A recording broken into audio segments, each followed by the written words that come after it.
বাঙালির অন্যতম দুটি গন্তব্যের একটি হলো দার্জিলিং এবং অপরটি হলো দীঘা। দীঘা তো আমরা কম বেশি সকলেই যাই, কিন্তু আমরা গিয়ে ওই নিউ দীঘা এবং ওল্ড দীঘা সমুদ্র সৈকতের মধ্যে আবদ্ধ হয়ে পড়ি। কিন্তু আপনি জানেন কি, দীঘায় রয়েছে এমন বেশ কিছু দর্শনীয় স্থান যেগুলো না ঘুরলে কিন্তু আপনার দীঘা ভ্রমণ অসম্পূর্ণ থাকবে। সকালের হাওড়া থেকে দীঘাগামী ট্রেন ধরে সোজা চলে আসুন নিউ দীঘাতে, এবং নিউ দীঘাতে এসেই হোটেল বুক করুন এবং ব্রেকফাস্ট করে চলে আসুন নিউ দীঘার এই সমুদ্র সৈকতে, এবং এখানে আপনি স্নানও করে নিতে পারবেন। তো জাস্ট এখানে নিউ দীঘার সমুদ্র সৈকতটা ঘুরুন, এখানে বেশ কিছু কোয়ালিটি টাইম স্পেন্ড করুন। বিশালাকার সমুদ্রের ঢেউ দেখার পর সেখান থেকে চলে আসুন হোটেল এবং সেখানে লাঞ্চ সারুন। লাঞ্চ সারার পর বিকেলের দিকে চলে আসুন দীঘার অত্যন্ত গুরুত্বপূর্ণ একটি জায়গা এবং আকর্ষণীয় একটি পর্যটন স্থান অমরাবতী পার্কে। এই অমরাবতী পার্কের একটি অন্যতম মুখ্য আকর্ষণ হচ্ছে দীঘা রোপওয়ে, এবং দীঘা রোপওয়েতে কিন্তু চড়তে ভুল করবেন না। প্রায় 700 মিটার লম্বা এই দীঘা রোপওয়েতে চড়ার আনন্দটা উপভোগ করুন, এবং এখানে সন্ধ্যাবেলায় কিন্তু আপনার বেশ ভালোই লাগবে। অমরাবতী পার্কের ভিতরে বেশ একটা বড় জলাশয় রয়েছে, তার উপরেই কিন্তু রয়েছে দীঘার রোপওয়ে। দীঘার রোপওয়ের টিকিট কাউন্টার থেকে আপনি টিকিট সংগ্রহ করতে পারবেন। টিকিটের মূল্য জনপ্রতি 80 টাকা, এবং এই যে দীঘা রোপওয়ে, এখান থেকে কিন্তু আপনি দীঘা রোপওয়ের মাধ্যমে পুরো অমরাবতী পার্কটাকে উপর থেকে দর্শন করতে পারবেন।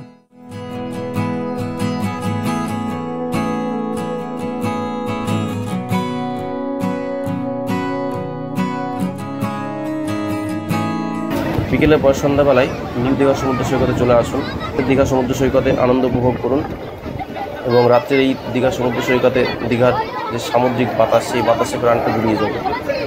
এরপরে সমুদ্র সৈকত থেকে ফেরার পথে আপনি ঘুরে নিন নিউ দীঘার যে মার্কেট। এখানে রয়েছে বেশ কিছু সামগ্রী এবং দীঘার ঐতিহ্যবাহী সব কিছু কিন্তু এখানে মিলবে। রাস্তার দুই পাশ থেকে শুরু করে আপনি চারিদিকে কিন্তু দেখা মিলবে দীঘার বিভিন্ন দৈনন্দিন পসরা নিয়ে হাজির এখানকার মানুষজন। বিক্রেতাদের কাছে আপনি বিভিন্ন জিনিস কিনতে পারবেন। বাড়ির জন্য প্রয়োজনীয় পছন্দ মতো জিনিস আপনি কিনে নিতে পারেন, কলমদানি থেকে শুরু করে দীঘার ঐতিহ্যবাহী দীঘার স্মৃতি ধরে রাখার জন্য আই লাভ দীঘা কিংবা দীঘা সমুদ্র সৈকত লেখা বিভিন্ন আপনি কলমদানি থেকে শুরু করে মোমেন্টও বিভিন্ন নিতে পারবেন।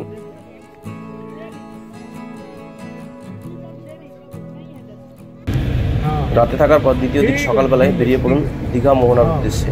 দীঘা মোহনা হলো দীঘা ওল্ড দীঘার খুব কাছে অবস্থিত একটি গ্রাম। দীঘা মোহনার ঘুরতে আসলে অবশ্যই এখানকার মাছ বাজার ঘুরে দেখবেন, পাইকারি মাছের বাজার, যেটি অত্যন্ত প্রসিদ্ধ। এখানে বিভিন্ন প্রকার মাছের শুটকিও মিলবে। সেই সঙ্গে দীঘা মোহনায় এসে এখান থেকে সূর্যোদয় দেখতে কিন্তু একদমই ভুল করবেন না। এখানে সকালে ঘন্টা দুয়েক সময় কাটান, তারপর এখান থেকে চলে আসুন আপনার আবার হোটেলে।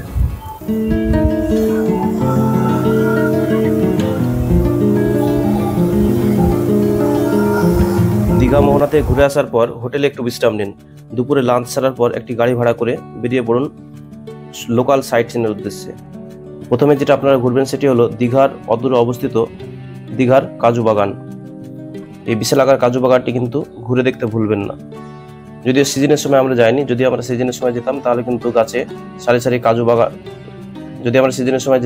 গাছে সারি সারি কাজু বাদামের দেখা মিলত। এখানে ঘোরার পর এখান থেকে প্রায় 2-3 কিলোমিটার দূরে উড়িষ্যা বর্ডারের উদ্দেশ্যে রওনা দিন। কিছুটা যাওয়ার পরে কিন্তু দেখা মিলবে উড়িষ্যা বর্ডারের। দেখবেন এখানে পশ্চিমবঙ্গের শেষ এবং উড়িষ্যার শুরু, এবং আপনি সেখান থেকে উড়িষ্যার ভেতরে প্রবেশ করুন। উড়িষ্যার ভেতরে আপনারা বেশ কয়েকটা জায়গা কিন্তু দেখতে পারবেন। উড়িষ্যার ভেতরে বেশ কিছু দর্শনীয় স্থান রয়েছে। তার প্রথমটি হলো চন্দনেশ্বর মন্দির, যা এই সীমান্ত থেকে আরো 3 থেকে 3.5 কিলোমিটার দূরে। তো গাড়িতে করে ঝাঁ চকচকে রাস্তার মধ্যে দিয়ে আপনি ছুটে চলুন উড়িষ্যার চন্দনেশ্বর মন্দিরের উদ্দেশ্যে। এই যে রাস্তা, এখান থেকে সামনে গিয়ে বাঁদিকে নিলে কিন্তু দেখা মিলবে উড়িষ্যার একটা অন্যতম বিখ্যাত মন্দির চন্দনেশ্বর মন্দির।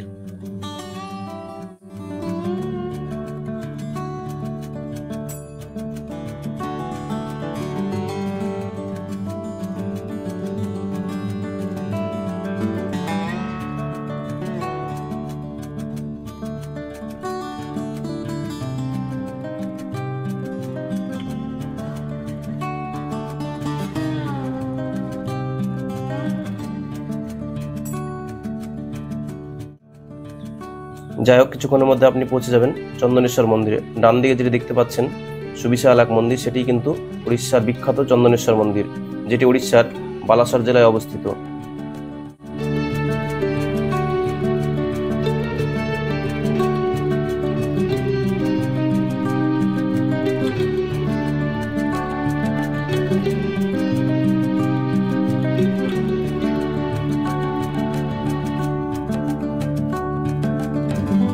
চন্দনেশ্বর মন্দির থেকে আরো কিলোমিটার 2 অগ্রসর হলে কিন্তু দেখা মিলবে উড়িষ্যার একটি গুরুত্বপূর্ণ বিচ তালসারি। এই তালসারি সি বিচে আপনি ঘুরে আসুন। শান্ত, মনোরম এবং সুবিশাল জলরাশির নীল দিগন্ত বিস্তৃত এই Talsari sea beach. Talsari sea beach সম্পর্কে বিস্তারিত একটি ভিডিও কিন্তু আমাদের চ্যানেলে ইতিমধ্যেই দেওয়া আছে, এবং এখানে একটা কোলাজ আকারের ভিডিওটা তৈরি করছি, কারণ অনেকে বলেছিলেন যে পার্ট ভিডিওর সঙ্গে সঙ্গে যদি একটা কোলাজ আকারের ভিডিও করা যায়, অর্থাৎ যা যা ঘোরা হয়েছে সবকিছু নিয়ে একটা ভিডিও। একটা ভিডিওতে সম্পূর্ণভাবে দেখানো সম্ভব নয়, তাই প্রত্যেকটা পার্টের জন্য আলাদা আলাদা ভিডিও রয়েছে। তো তালসারি পর্ব দেখতে হলে দেখুন আমাদের উড়িষ্যা পর্ব, সেখানেই রয়েছে কিন্তু তালসারির উপরে একটি বিস্তারিত ভিডিও।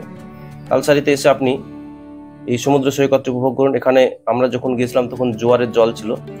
এই জোয়ারের জলে নৌকা করে আপনি দূরে একটা আইল্যান্ড আছে, সেখানে যেতে পারবেন। আবার যদি জোয়ারের জল নেমে যায় তাহলে আপনি এখানে ভাটা হয়ে গেলে এখানে আপনি লাল কাঁকড়ার দেখা মিলবে, আপনি বাইক রাইডিং করতে পারবেন এবং বেশ ভালো লাগবে কিন্তু আপনার। এবং এই তালসারি সি বিচের আশেপাশটা বেশ বাঁধানো রয়েছে, এবং সেখানে আমরা যেমন বিভিন্ন খাবারের খোঁজ করেছিলাম, তার মধ্যে দেখা মিলেছিল উড়িষ্যার ফজলি আমের, এবং সেই সঙ্গে আমরা খেয়ে দেখেছিলাম তালসারির বিখ্যাত সুস্বাদু এক ধরনের রাবড়ি মালাই, যে রাবড়ি কুলপি মালাই স্বাদ কিন্তু এখনো মুখে রয়েছে আমাদের। তো যাক, এখানে ঘন্টা 2 কাটানোর পরে মোটামুটি বিকেলের দিকে আপনার রওনা দিন উদয়পুরের উদ্দেশ্যে। এই উদয়পুর হচ্ছে উড়িষ্যার গোয়া। তো উড়িষ্যার গোয়া খাত উদয়পুরের দিকে আপনি রওনা দিন। তালসারি থেকে বড়জোর 2 থেকে 2.5 কিলোমিটার দূরে অবস্থিত এই উড়িষ্যার গোয়া খাত Udaypur sea beach. Udaypur sea বিচে চলে আসার পর দেখবেন প্রচুর মানুষের জনসমাগম। উড়িষ্যার উদয়পুর সি বিচে, যেটা বলা হয় উড়িষ্যার গোয়া, এই উড়িষ্যার উদয়পুর সি বিচে এসেছি। সি বিচে ঘন্টা 2 সময় কাটানোর পরে বিকেলের দিকে সন্ধ্যার আগে পৌঁছে যান দীঘাতে, কারণ উদয়পুর থেকে দীঘার দূরত্ব 3 কিলোমিটার। দীঘায় পৌঁছানোর পর সেখান থেকে আপনি যদি চান তাহলে আরেকদিন স্টে করে মন্দারমণি, তাজপুর, শঙ্করপুর এগুলো ঘুরে দেখতে পারেন, কিংবা যদি মনে হয় যে না আর সময় নেই তাহলে আপনি সেদিনই বেরিয়ে পড়তে পারেন বাড়ির উদ্দেশ্যে। এইভাবে 2 দিন 1 রাত্রির দীঘা ট্যুর করুন।